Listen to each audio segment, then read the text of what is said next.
여러분은 이런 생각을 해본 적이 있습니까? 만약 오늘 밤 내 인생이 끝난다면 나는 어디로 가게 될까? 사실 이 질문은 종교를 가진 사람만 하는 질문이 아닙니다.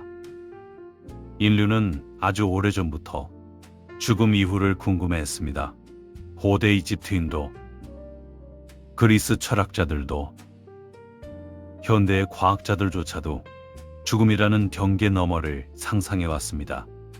그런데 흥미로운 것은 사람들이 죽음 자체보다 더 두려워하는 것은 사라지는 것이라는 사실입니다. 내가 사랑했던 사람들, 내가 흘린 눈물, 내가 견뎌낸 시간들, 이 모든 것이 아무 의미 없이 흩어져 버리는 것은 아닐까? 인간은 본능적으로 의미를 찾는 존재입니다. 심리학자 빅터 프랭클은 인간은 행복보다 의미를 원한다고 말했습니다. 고통도 의미가 있으면 견딜 수 있지만 의미 없는 고통은 사람을 무너뜨립니다. 그래서 우리는 끊임없이 묻습니다. 내 삶은 결국 어디로 향하는가? 어쩌면 천국에 대한 질문은 죽음 이후에 대한 호기심이 아니라 내 삶이 의미 있는가에 대한 질문일지도 모릅니다. 많은 사람들은 천국을 구름 위에 떠있는 어떤 장소로 상상합니다. 고통도 없고 일도 하지 않고 영원히 쉬는 공간. 하지만 성경이 말하는 천국은 생각보다 훨씬 깊은 개념입니다. 성경에서 가장 중요한 것은 장소가 아닙니다. 관계입니다. 성경의 이야기를 처음부터 끝까지 따라가 보면 한 가지 주제가 반복됩니다. 하나님과 인간의 관계. 인간은 하나님과 함께 살도록 창조되었지만 스스로 하나님 없이도 살 수 있다고 생각하며 그 관계를 끊어버립니다. 성경은 이것을 죄라고 부릅니다. 그런데 여기서 말하는 죄는 단순히 나쁜 행동 몇 가지가 아닙니다. 관계의 단절입니다. 삶의 근원으로부터 떨어져 나간 상태입니다. 그래서 성경이 말하는 구원은 단순히 죽어서 좋은 곳에 가는 티켓이 아니라 끊어진 관계가 회복되는 사건입니다. 천국 역시 마찬가지입니다.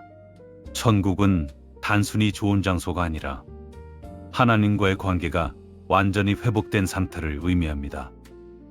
성경 마지막 장면을 보면 인간이 하나님께 올라가는 이야기가 아닙니다.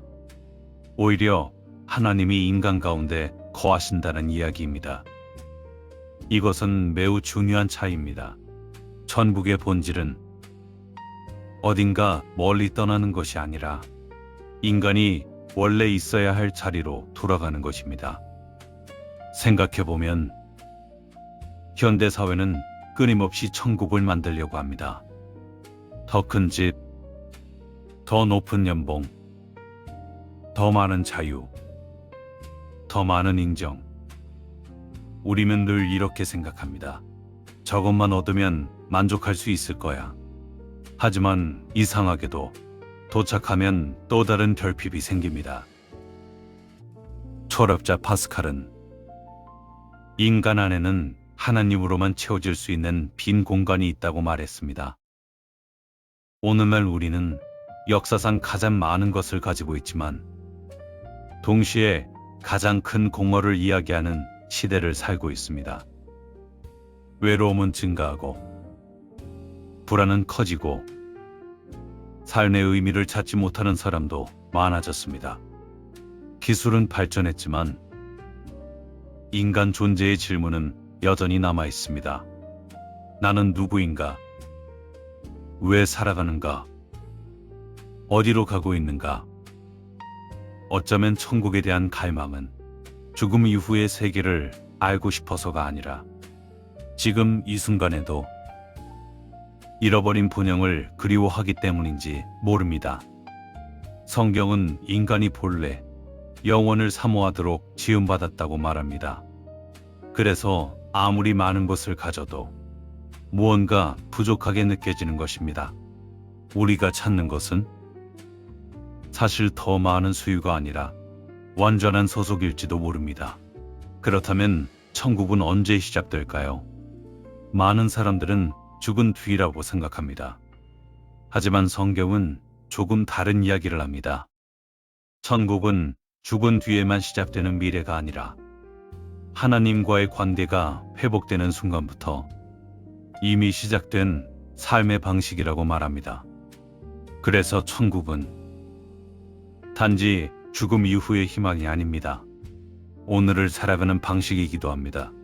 불안 속에서도 의미를 발견하고, 상실 속에서도 소망을 잃지 않고, 혼란 속에서도 내 존재가 우연이 아니라는 사실을 믿는 것.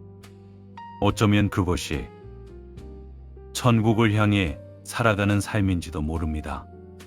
오늘 우리가 함께 생각해본 천국은 어떤 화려한 상상이 아니었습니다.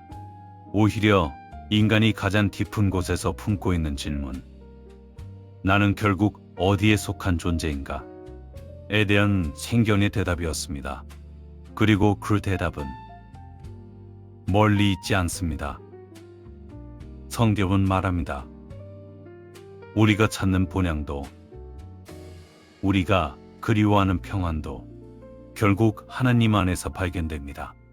오늘 하루도 많은 생각이 있었겠지만 이 질문 하나만 조용히 마음에 남겨두어도 좋겠습니다.